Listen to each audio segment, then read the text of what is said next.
Alimenter sa maison en électricité pendant une panne de secteur, recharger son vélo électrique ou son ordinateur en camping, ou même recharger une autre voiture avec sa propre voiture électrique, c'est possible. Vous avez peut-être déjà entendu parler de recharge inversée ou de ces acronymes V2G, V2L, V2X, V2H, sans trop savoir à quoi cela correspond.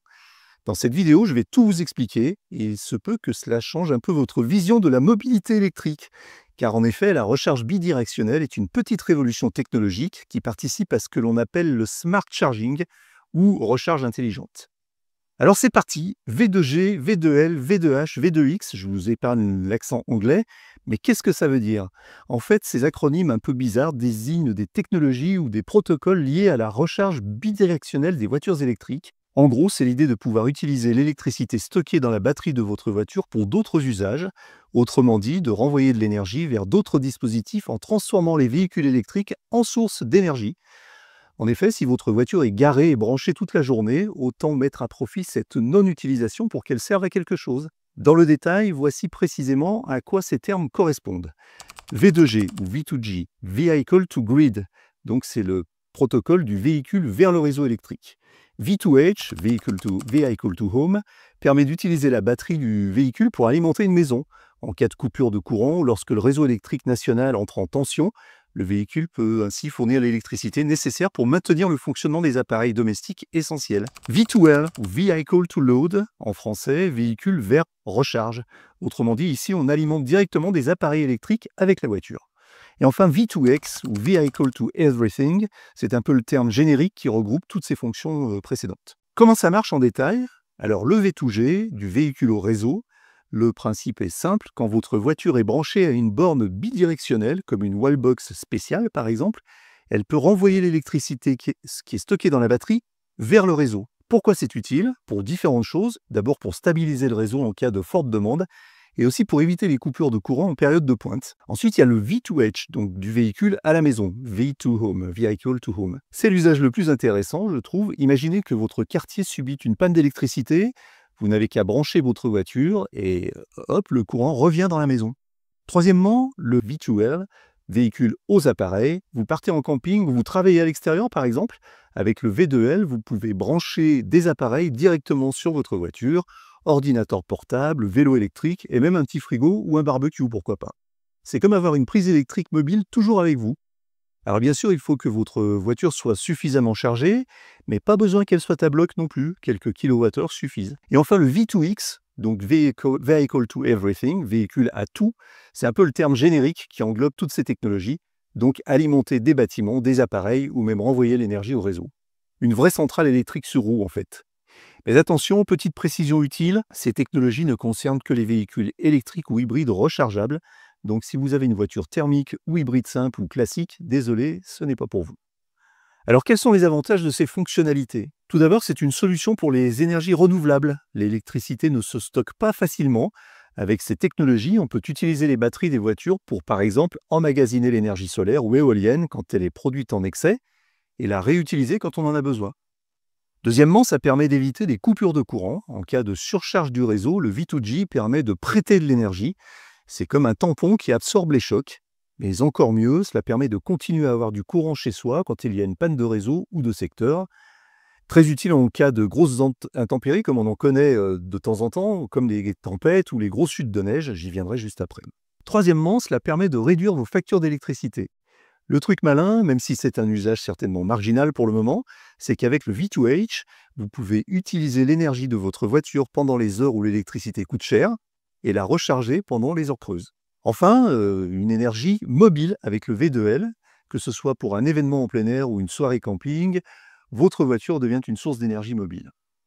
Mais je reviens maintenant sur le cas de l'alimentation de la maison avec la voiture. Tout d'abord, fin 2022, Hyundai a mené une expérimentation en hiver dans le Grand Nord norvégien. Autant vous dire que ça pèle un peu dans le coin. Ils ont branché une Hyundai Ioniq 5 à une maison isolée. Celle-ci a pu fournir du courant pendant 3 jours et 3 nuits non-stop à la maison, dans des conditions d'utilisation normales. Autre exemple, plus près de nous et plus récent, après la tempête Ciarán qui s'est abattue sur la Bretagne en novembre 2023, avec des vents de plus de 200 km/h, toute une région s'était retrouvée pendant plusieurs jours sans électricité. Un habitant de la région a donc branché sa Kia EV6 à sa maison, ce qui lui a permis de tenir plusieurs jours sur la batterie de la voiture. Bien sûr, il était prévoyant et avait chargé sa batterie à fond avant la tempête car il avait consulté la météo. Il faut aussi préciser que le chauffage n'était pas concerné puisque sa maison était chauffée au fioul, mais quand même, il indique qu'il aurait pu tenir une semaine dans ces conditions. Si vous voulez en savoir plus sur ces deux cas, vous trouverez les liens vers ces deux témoignages détaillés en description de cette vidéo. Alors on en est où en France avec ces technologies? Eh bien nous en sommes encore au début. Pourquoi? D'une part parce que pour bénéficier du V2H par exemple, il faut installer une borne de recharge bidirectionnelle. Le problème, c'est que ces dernières sont encore relativement rares et un peu coûteuses. Pour vous donner une idée, une borne de recharge standard unidirectionnelle coûte aujourd'hui entre 600 et 1200 euros. C'est une moyenne large, hein. Il y a moins cher, il y a plus cher, je vous parle d'un prix moyen. Alors qu'il faudra compter plutôt entre 2000 et 4000 euros, voire plus, pour une borne bidirectionnelle, ce qui n'est pas donné, même s'il y a des aides et des crédits d'impôt. Mais au fait, faut-il impérativement installer une borne de recharge bidirectionnelle pour avoir le V2H à la maison? Eh bien non, pas obligatoirement. Il est possible de passer par une installation simple qui consiste à mettre une prise extérieure dédiée, reliée au compteur de votre maison, avec un inverseur de source. Il vous suffit alors de brancher votre voiture avec un adaptateur, j'y viendrai plus tard, pour que celle-ci alimente la maison en se substituant à l'alimentation classique, un peu comme un groupe électrogène. Bien sûr, je vous indique cela dans les grandes lignes, et bien sûr, cette installation doit être faite par un électricien professionnel. Et puis aussi, il y a une autre raison qui peut freiner un peu le développement du V2X, c'est la crainte de l'usure des batteries. En effet, de nombreux cycles de charge et de décharge pourraient dégrader plus rapidement les batteries de la voiture. Enfin, c'est ce que certains pensent. Cela étant, cette crainte n'est peut-être pas fondée, puisqu'une étude a montré récemment que l'impact du V2G sur la batterie est minime, soit à peine 0,35% de perte de capacité par an. Évidemment, tout ça tient compte de l'usage, on parle encore d'une moyenne. Concrètement, comment cela se passe sur une voiture électrique équipée du V2X? Généralement de deux façons. Soit la voiture est dotée de prises 220 volts intégrées, soit dans l'habitacle, soit quelque part dans le coffre, ou souvent dans les deux. Il suffit alors de brancher son ordinateur, son barbecue ou tout autre appareil électrique comme vous le faites chez vous, à la voiture. Ou alors la voiture n'a pas de prise et il faut utiliser un adaptateur que vous branchez au port de recharge de la voiture. C'est donc un adaptateur, un petit adaptateur comme ça, de type 2 vers 220 volts. Et ce dernier est rarement fourni en série par les constructeurs, donc il faudra l'acheter dans une boutique ou un site spécialisé en accessoires pour voitures électriques. Ça coûte généralement entre 60 et 150 euros. Évidemment, la question que vous vous posez tous est de savoir si toutes les voitures sont dotées de série du V2X. Malheureusement, la réponse est non. Et même si cela s'étend de plus en plus, cela ne concerne encore qu'une minorité de modèles. Quelques exemples de voitures équipées du V2X: la Hyundai Ioniq 5, la Kia EV6 qui est sa cousine, la BYD Seal ou encore la toute nouvelle R5 e-Tech électrique. Avec cette dernière, Renault va même un peu plus loin et va proposer à ses propriétaires un dispositif qui leur permettra de revendre l'électricité à l'opérateur. Mais on reste sur une poignée de voitures compatibles pour le moment, en gros moins de 20 modèles sur une offre actuelle de plus de 150 voitures électriques sur le marché. Fait amusant ou étonnant, Tesla, marque réputée la plus avancée dans le secteur du véhicule électrique, ne propose pas de V2X sur ses voitures. Seule exception, le Cybertruck, mais il n'est pas encore disponible en dehors des USA. Voilà, vous savez tout sur le V2L, le V2G, le V2X, le V2H. Ces technologies vont jouer un rôle clé dans la transition énergétique et la mobilité durable. J'espère que j'ai été assez clair et que cela vous permettra de mieux connaître ce sujet que je trouve vraiment personnellement passionnant.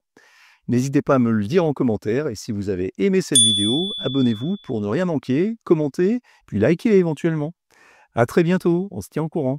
Ah, et un dernier truc, n'oubliez pas mon bouquin sur la voiture électrique. La voiture électrique, ça ne marchera jamais, disponible chez Amazon, 180 pages pour tout savoir sur la voiture électrique de A à Z. Un livre qui démonte aussi une à une toutes les idées reçues et fake news sur le sujet, et elles sont nombreuses.